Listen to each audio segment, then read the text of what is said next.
ahora lo vamos a ver, va a ser en la condición de humedad del hormigón, si es epoxi o si es cementicio. El acero, bueno, lo que dijimos antes, limpio, sin grasa, pinturas, óxidos, polvos y material flojo para lograr una perfecta adherencia. Generalmente el acero, cuando yo utilizo un Cicadur 42, hay que hacerle un arenado previo a la colocación del material. O sea, yo tengo que arenar el acero y un día antes de hacer, o sea, sin dejar pasar más de 24 horas, tengo que hacer el colado del grout. ¿Por qué? Porque si no se me vuelve a oxidar. Aunque yo no lo vea, esa capa se va a volver a oxidar y esa adherencia que yo quería lograr no la voy a tener 100% como yo pretendía. Sí. Cuando haces granallado, musicado por proyección, así, ¿lo consideras como pintura o puede ser eso? Para dejar la barra de acero. Un granallado sí, perfectamente. Lo que tengo que eliminar es la capa, en el caso de que si está pintada, obviamente la pintura y que no queden restos. Si está en óxido, cualquier elemento que elimine el óxido. También se puede hacer mecánicamente con un cepillo o una moladora, pero es un trabajo mucho más... O sea, pero puedo poner una barra cincada entonces ahí adentro. Una barra cincada, sí, pero no, generalmente no voy a usar, eso lo vamos a ver después, o sea, no voy a estar haciendo esta aplicación. Esta aplicación es para superficial, la barra es un elemento, un anclaje, que puedo hacerlo, pero está en distinta forma el contacto. Obviamente, si es una barra cincada, ahí el grout se va a adherir a la capa, si es una pintura o está cincado, y va a depender únicamente de la adherencia entre el acero y en ese caso la protección. Si hay un resbalamiento, probablemente sea en esa interfaz, no entre el grout y el acero. Lo ideal es, si yo voy a tener una barra, eliminar cualquier protección que tenga, porque el epoxi va a ser de protección después. Bueno, obviamente hay que controlar cuando uno prepara la superficie que no queden que no suceda esto. Yo voy con el martillo y después no verifico y van a quedar partes sueltas, polvo, virutas, o restos de escombro. Y principalmente si voy a utilizar un Cicagrout 212 tengo que saturar la superficie de hormigón antes. Como habíamos hablado, esto lleva muy poca agua, entonces si yo lo coloco en una superficie por ahí de 1 metro cuadrado, en 20 milímetros o en 30 milímetros de espesor, la absorción que va a tener ese hormigón va a ser alta con respecto al espesor del grout. O sea, le va a robar agua al grout. Por esa razón tengo que saturar. Un día antes, por ejemplo, se inunda, ya tengo los encofrados que tienen que ser estancos, se inunda el lugar, se lo deja y después antes de hacer el grout se saca, se pasa un paño y con que quede la superficie ya opaca, sin brillo, está perfecto. Eso no va a quitar ningún tipo de agua al grout, que es muy importante para que no se genere. Acá se va a dar el proceso inverso a lo que se da en la superficie. En vez de que haya una exudación, aumente la relación agua-cemento, en esa interfaz de un hormigón que absorbe agua y un grout, lo que va a suceder es que le va a absorber agua y se va a formar una capa de polvo, de material cementicio sin reaccionar porque se quedó sin agua. Entonces voy a tener una capa de polvo ahí en el medio que me va a quitar la adherencia. Los encofrados, punto crítico para un grout, tienen que ser estancos. Esto es muy importante porque el material es muy fluido. O sea, yo al principio voy a ver por ahí que dije, bueno, deje 1 milímetro de separación, no pasa nada. Al principio por ahí el material se traba, pero después se acomoda un poco y pierde un poquito. Y el peligro es que cuando estoy haciendo un grout, de que perder un poco de material, es que esa pérdida de material por ahí me genera un pequeño descenso de 1 milímetro del grout y eso me va a generar un despegue de la placa, entonces ya no me sirve. Entonces tengo que asegurarme que sea estanco. Eso lo logro con polietileno, espuma de tipo Cicaboom o un Cicaflex, cualquier elemento para sellar entre maderas sin ningún problema. Lo bueno de utilizar un polietileno, por ejemplo, es que también me va a funcionar como desencofrante. Estos materiales, como dijimos, tienen mucha adherencia. Tienen una adherencia al acero, al hormigón y tienen también adherencia a la madera. Entonces, si yo dejo, por ejemplo, un 42, coloco una madera y voy a hacer un grout con un Cicadur 42, la madera la voy a perder. O sea, la voy a poder sacar, pero va a quedar todo el grout astillado. O sea, se va a romper la madera, no es que la voy a ir despegando. Entonces voy a tener que hacer un trabajo de terminación, un tipo de procedimiento para recuperar la estética. Lo mismo pasa con el 212. El 212 también se va a adherir a la madera y lo que va a suceder es cuando yo saque la madera me voy a llevar un pedacito del 212, va a quedar un pedazo de madera también. Es muy importante lograr que sean estancos y utilizar desencofrantes. Se puede usar un desencofrante tipo Separol, algún aceite, cualquier cosa que me asegure que ese elemento no se adhiera. El tema con los desencofrantes es que van a manchar el grout un poco como manchan cualquier hormigón. sobre todo si los coloco en exceso. Y otro aspecto muy importante es la geometría del grout. Como regla general, lo que vuela el grout, o sea, el espesor que sobresale desde el filo de la placa del grout, que vendría a ser, por ejemplo, si yo tengo una placa que tengo que groutear en este espesor, yo digo, bueno, pongo el encofrado por acá y genero acá un espesor, no sé, de 60 centímetros para hacer como una vereda, ¿no?, alrededor de la máquina. Eso va a tener un problema, eso va a generar un alabeo del producto y probablemente una fisura en el hormigón. O sea, el producto se va a alabear, se va a traer con él el hormigón y lo va a fisurar. Como regla general, la separación de los encofrados no puede ser superior al espesor que yo estoy grouteando. Si yo estoy grouteando 2 pulgadas, 5 centímetros, coloco las maderas a 5 centímetros. O sea, un perímetro 5 centímetros mayor al material. Esto es muy importante porque nosotros siempre nos encontramos con veredas hechas con Cicagrout 212 o en equipos muy grandes con el mismo Cicadur 42, como es una zona que va a haber herramientas, dicen no, hacerlo un poco más grande para que cualquier cosa que golpee no me marque la base. Y lo que sucede es que aparece una fisura en el hormigón, fisuras en el grout, es un problema. ¿Por qué sucede esto? El material no contrae, pero se enfría. Se calienta primero y se enfría. Entonces, ¿qué sucede? Nosotros, por ejemplo, imaginemos que tenemos este caso que lo dejamos a 60 centímetros.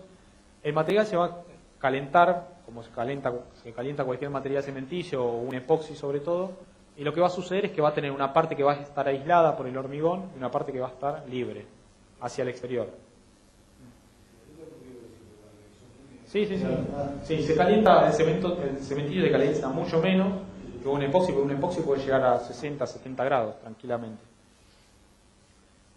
Por eso, este efecto se da muchísimo en los epoxis. También se da en el Cicagrout 212, pero es mucho más importante en el epoxi. ¿Qué sucede? A esta parte, al estar aislada, se mantiene a temperatura constante. Pero la parte que está expuesta al aire, lo que se sucede es que se empieza a enfriar. Esta parte se contrae, no se contrae volumétricamente, sino que se contrae por enfriamiento. Y la parte de abajo permanece en temperatura constante, podríamos decir que se dilata, por ejemplo. Entonces lo que se produce, obviamente, se tiende a labiar, tiende a subirse. Por esa razón es importante respetar la geometría. No es algo que... Aparte les va a hacer ahorrar material también, no es solamente por esta razón.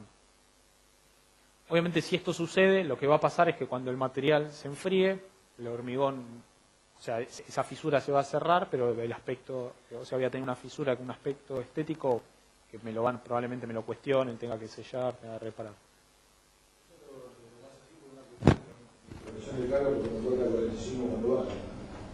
Le doy 4 y le doy 4 para acá. Claro, exactamente. Sí, eso te asegura, si vos respetás. Igualmente se pueden poner a tope también los encofrados si uno quiere. El problema es que... no es que trabaja mejor. El problema, claro, es cómo lo vertés. Lo que se podría después hacer es, cuando esto comienza a fraguar, retirar los encofrados y con una llana hacer lo que hicimos acá. Cortar. Muchas veces por una cuestión estética, que no quieren que quede un diente, hacen eso, o lo hacen a 45. Una vez que el material fragua, es como cualquier otro material. Con un epoxi no lo voy a poder hacer eso porque no tiene fraguado. El epoxi tiene un endurecimiento. Va a llegar un punto en que saco el encofrado, fluye. Dejo el encofrado, espero 10 minutos, saco el encofrado y está duro. Ya está.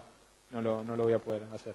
Pero en el caso de un Cicagrout 212 que tiene un tiempo de frague inicial y final, eso si a uno no le gusta este espesor, lo corta. Obviamente siempre dejo separado porque eso me asegura que yo puedo, si yo estoy volcando de este lado, voy viendo cómo se va llenando la placa, sale el aire por los costados. Pero la razón es esta.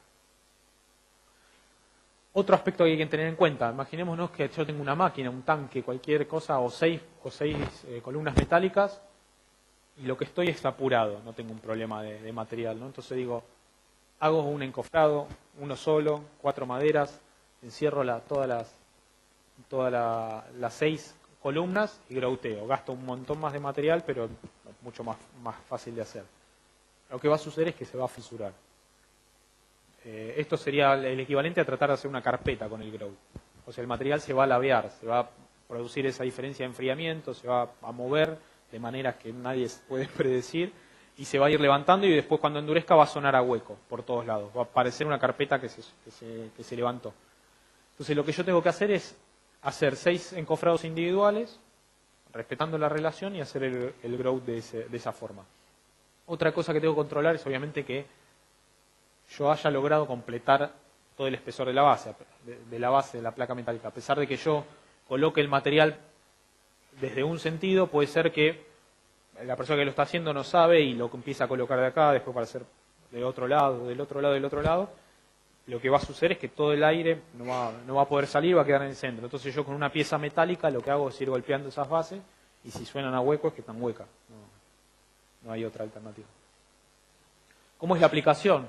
Bueno, obviamente ayudar manualmente para su colocación, esto implica hacer algún tipo de tolva, de elemento de vuelco del material, respetar las temperaturas de aplicación del producto, que son muy similares a la de un hormigón, 5 y 30 grados. Temperatura de curado mínima, estos 5 grados para que esté lejos del punto de congelamiento, si no le va a pasar lo mismo que le pasa a un hormigón. Y un curado por lo menos de 48 horas para asegurar la ganancia de resistencia, esa curva que vimos. ¿Cómo es el procedimiento? Acá podemos ver, por ejemplo, los encofrados y una tolva. Esto es realmente es medio difícil de hacer, tener esta tolva. Lo que se suele hacer generalmente es esto. Yo tengo un encofrado, todos los encofrados perimetrales, y en el punto donde yo voy a tirar, es importante marcar que yo voy a tirar desde en una sola dirección siempre. No voy a ir rotando. Yo una vez que elijo la dirección de colado me mantengo ahí porque tengo que lograr que el producto avance como un frente, o sea, avance en todo el espesor. El producto va a entrar y va a completar todo el espesor, no va a ser como un fluido que va a empezar a levantar el nivel, como que yo lo voy llenando. Esto lo voy a tirar y lo que va a ir avanzando, ocupando todo el espesor y va a ir desplazando el aire hacia el punto opuesto y cuando yo veo que el material sale y sube, ya está, no hay más aire. Lo que hago entonces en el punto donde yo voy a volcar es, el encofrado lo puedo inclinar, 45 grados, 60 grados, lo que yo quiera, y poner un encofrado en el frente, y generarme una tolva en ese lugar. Entonces yo desde ese punto tiro, genero la altura necesaria para que el material fluya, que son más de 10 centímetros, y después una vez que yo termino el proceso, lo que puedo hacer es enderezar esta tabla mientras el material está fresco, sacar la de enfrente y dejar la geometría normal.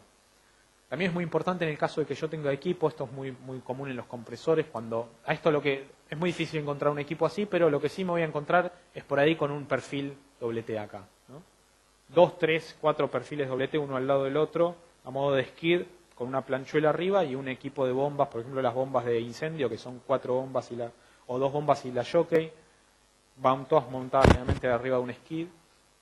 Lo que tengo que tener son puntos de venteo del aire, o sea, donde yo tenga algún cierre, que el aire no pueda salir, quede ocluido, yo tengo que hacer un agujero. Generalmente los fabricantes hacen esos agujeros, muchas veces por no saber para qué son se los tapan antes de hacer el montaje, pero esos agujeros son justamente para que yo o empiece colando desde esos agujeros hacia los exteriores o desde un punto me asegure de que por ahí salga el aire y cuando yo veo que el growth sale, ahí lo tapo. Entonces me aseguro que ahí quedó todo el elemento lleno. Sí. Sí. ¿Hay alguna altura necesaria para que entre el material pegado al anclaje? Ahí se ve bien en el corte, porque en la foto no se veía. Una separación, vos decís, un diámetro del agujero. Sí. No, y también una profundidad. Una profundidad. No, por profundidad va a entrar el material. Por lo general, este tipo de aplicaciones donde yo tengo un anclaje de llenado con growth, se hace primero el anclaje, o sea, se hace primero el llenado de las barras de estos anclajes y después en un segundo procedimiento se hace el growth. Si yo puedo asegurarme, por ejemplo, un buen tamaño, va a entrar. Como regla general tiene que ser ese diámetro, el tamaño máximo nominal tiene que ser 1/3 de ese espesor que quede acá, ¿no? El tamaño máximo nominal del 212 puro es de 3 milímetros aproximadamente, así que serían 1 centímetro redondeando como mínimo. Lo que es muy difícil lograr es, si yo esto lo voy a hacer en una sola aplicación, es asegurarme de que el producto no pase de largo y acá me quede aire. El producto no es agua, sino que tiene una consistencia que es lo que le permite avanzar sin que acá se produzca Si yo tengo que rellenar esto, el grout, cuando yo lo coloco, va a ir avanzando y va a ir haciendo esto. A mitad de camino se va a formar como una cosa, pero va a siempre mantener el espesor. Si esto fuese muy fluido, lo que sucedería es que el nivel empieza a subir y se me produce acá una burbuja de aire. Si yo acá tengo un anclaje y yo tiro todo en mi primer momento, puede ser que el material empiece a entrar, pero pase de largo también. Entonces me quede aire ocluido. Generalmente primero se hace el anclaje de todas esas barras y después se hace el colado. Es muy común también que esos huecos me los hayan dejado los de obra civil y yo ya tenga estas barras colocadas en la placa y lo que tenga que hacer es acomodar eso, en esos huecos, entonces me corro para un lado para el otro. En ese caso yo tengo que tener algún tipo de agujero o de algún sistema para asegurarme que primero lleno el anclaje y por ahí, yo hablo de dos procedimientos, no es que tengo que tengo que esperar a que endurezca, lo que tengo que esperar es, puedo esperar a que esto esté completamente duro o directamente una vez que yo lo lleno puedo seguir con el grout, pero tengo que hacerme de algún sistema en el que me permita llenar primero eso para que no quede aire y después seguir con el grout. Bueno, lo que decíamos, no groutear en distintas direcciones, siempre en la misma dirección. Esto es porque si yo, por este mismo caso que dijimos avanza en todo el espesor, si yo empiezo acá, llego a la mitad y después empiezo del otro lado, acá va a quedar aire. Esto es muy importante, nunca hay que vibrar el grout, a pesar de que parecería que lo agiliza, en realidad lo que va a hacer es que va a tender a segregar todo el componente grueso, se va a ir abajo, el agua va a ir para arriba, se va a desintegrar prácticamente, se va a separar el grout. Lo que sí se puede es utilizar alguna cadena, algún elemento para moverlo. Estos materiales funcionan por energía de mezcla. O sea, mientras más energía tengan durante el mezclado, más fluido va a ser. Obviamente tampoco me puedo pasar de la energía, porque si no también genero una segregación, una exudación del aditivo. Yo puedo utilizar una cadena en una placa muy larga, de 1,20 m, 1,30 m, a modo de moviéndolo como zarandeándolo, eso va a hacer que el material vaya caminando y se vuelva mucho más fluido que solamente con presión hidrostática. Es una ayuda que se puede hacer. Con la cadena no tengo que arrastrarlo, o sea, yo no uso la cadena para colocar el material como si fuese un rastrillo, sino que lo muevo únicamente. No varillar es equivalente a no vibrar el grout.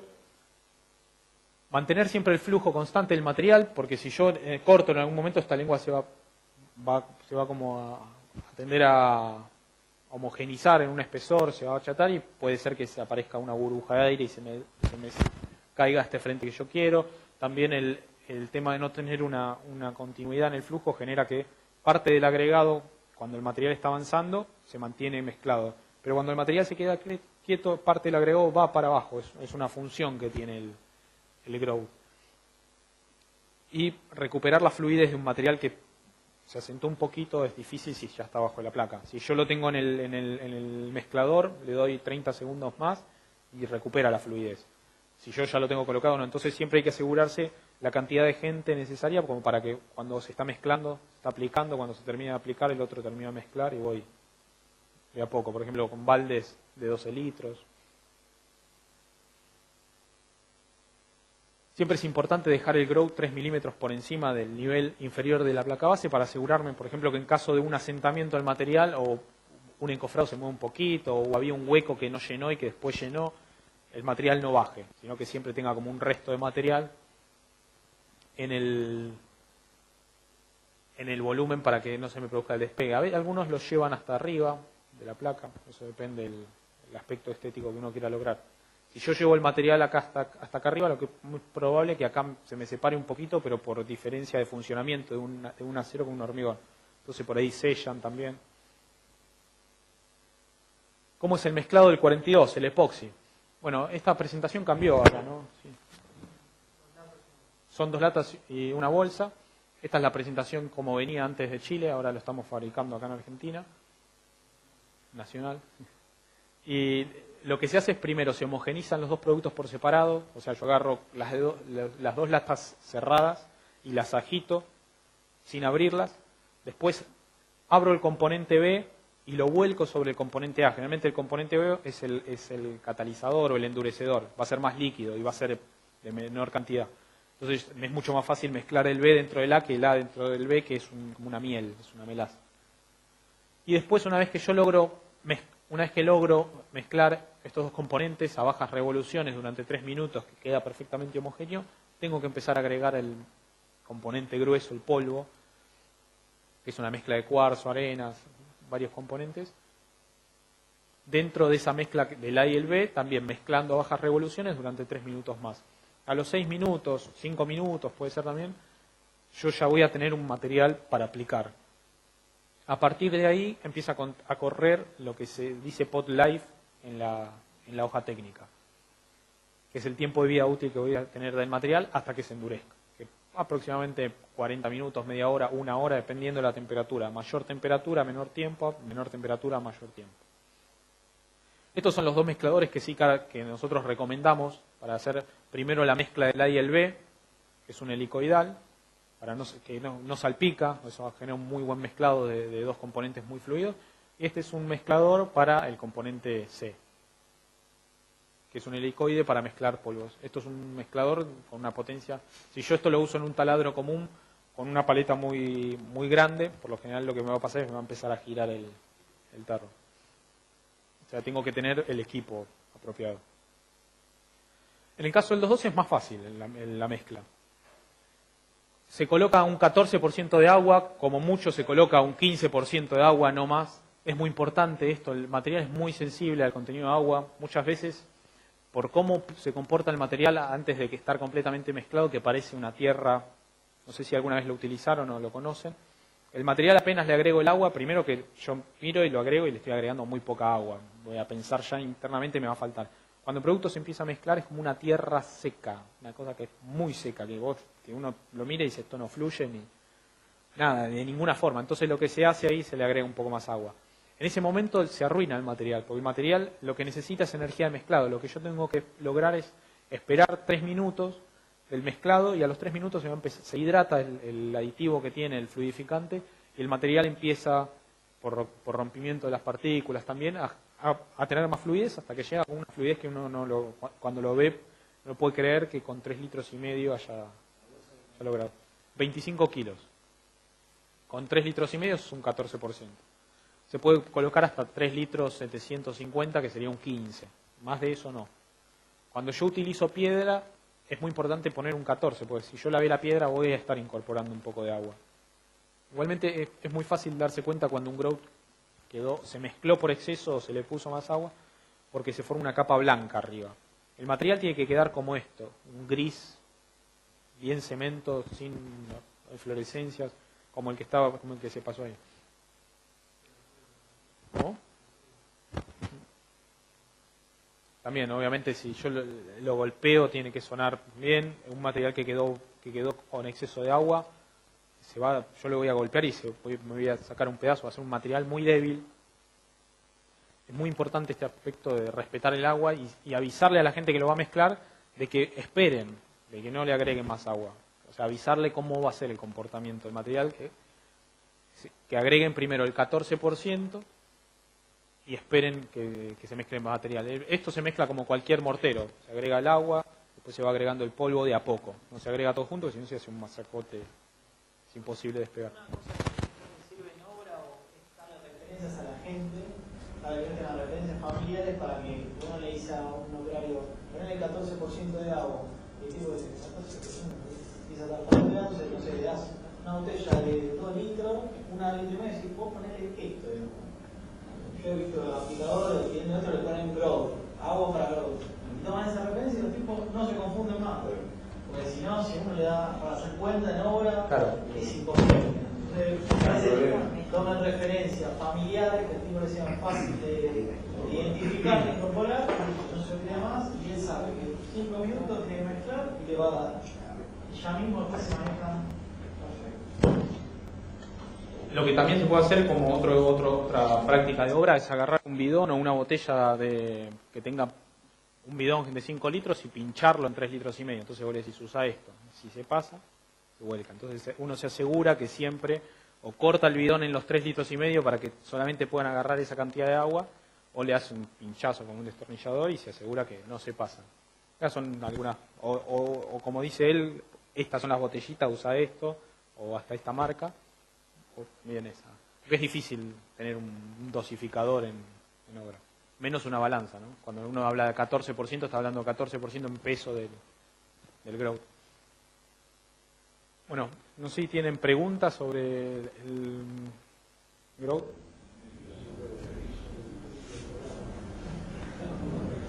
Perdón, Sí. una preguntita. Sí. ¿Valores de módulo de elasticidad se han hecho? ¿Tienen ensayos de eso? Sí, hay, no los recuerdo de memoria, pero es alto. Exacto, porque tiene un comportamiento, digamos, dúctil, no frágil como el hormigón y eso. No, es más duro que el hormigón, tiene un módulo más alto que el hormigón, puro. Cuando lo utilizan, en realidad cualquier mortero va a tener un módulo más alto que el hormigón. Cuando yo le incorporo piedra, bajo ese módulo y lo hago más parecido al hormigón. Obviamente yo no puedo reparar un H13 con los dos. Estoy colocando ahí un elemento que es muy resistente y que va a formar como una especie de cuña dentro del hormigón, y cuando eso se deforme, el grout no se va a fisurar, se va a fisurar alrededor del... Importante eso que mencionás, que sean compatibles los materiales. Por lo general, con estructuras H21, H30, depende del contenido de piedra que yo coloco, logro ese comportamiento. Nosotros con piedra no tenemos valor, tenemos valores internos de módulo. La realidad es que el módulo va a variar fundamentalmente con la piedra que vos utilices. Si vos utilizás una piedra que está un poco sucia, o que es lajosa, o que es un poco menos dura, va a variar la resistencia y va a variar el módulo también. Lo que es bueno es hacer ensayos. Un ensayo con una probeta hoy se puede hacer muy fácil, y mezclando la bolsa con la cantidad de piedra que uno necesita, lo manda a ensayar, y al día, no es que tiene que esperar 28 días curado húmedo, ya al día puede tener un valor que probablemente sea más alto de lo que está buscando. Nosotros con piedra hemos logrado, con muy buena piedra, un control muy bueno del agregado. Sabemos que se han logrado incluso valores de algunos clientes de 50 megapascales con piedra. Son 500 kilos por centímetro cuadrado. La reparación de elementos pesados, Sí. tiene ese comportamiento. Sí, es muy bueno. Sobre todo cuando se lo coloca, como vimos en la parte baja de una viga. Sí. Y a uno le permite copiar la geometría, o sea, armar un pequeño encofrado de eso que tiene que reparar e independizarte de las capas de mortero, porque si uno lo tiene que reparar con un mortero es capa y capa y capa, que en realidad no va a tener un comportamiento igual. Sí. Yo tengo que anclar varijas, lo que continúa una rosa. ¿Qué diámetro hago del orificio? Eso lo vamos a ver en la segunda parte de anclaje. Sí, eso es un cálculo que el diámetro de orificio va a depender principalmente del tipo. Si yo utilizo este tipo de anclaje, que es un anclaje químico, o si utilizo un 42 o un 212. Por lo general, para anclajes químicos se usan mechas, así que va a ser 2 milímetros más que la barra. En un anclaje con un 212 yo tengo que tener un espesor 3 veces más grande que el diámetro del grout, por ejemplo. Entonces, como mínimo, va a tener un espesor de 1 centímetro en todo el perímetro. Sí, como mínimo. En realidad se da mucho más, porque se utilizan brocas o se dejan ya en el hormigón pedazos de telgopor con cuadrados o redondos de 20 centímetros. Eso depende de la barra que yo voy a colocar y fundamentalmente la persona que se le ocurrió en ese momento dejar el hueco. Eso depende del material. También se pueden hacer anclajes con el Sicadur 32, con el que usamos como puente de adherencia. Eso se lo utiliza, por ejemplo, en los puertos para anclar los delfines, los volardos, los delfines. El volardo tiene una placa base que fija el hormigón y después tiene otra placa base encima con unos bulones fusibles. Esa placa que va fija al hormigón, muchas veces se cambia la disposición en los barcos que van a colocar y hay que cambiar los de lugar. Y lo que hace es se hace perforación con una copa de diamante y se coloca una barra de 32 milímetros, por ejemplo, con un Sicadur 32 gel o un 42. Algo que tenga resistencia a la tracción.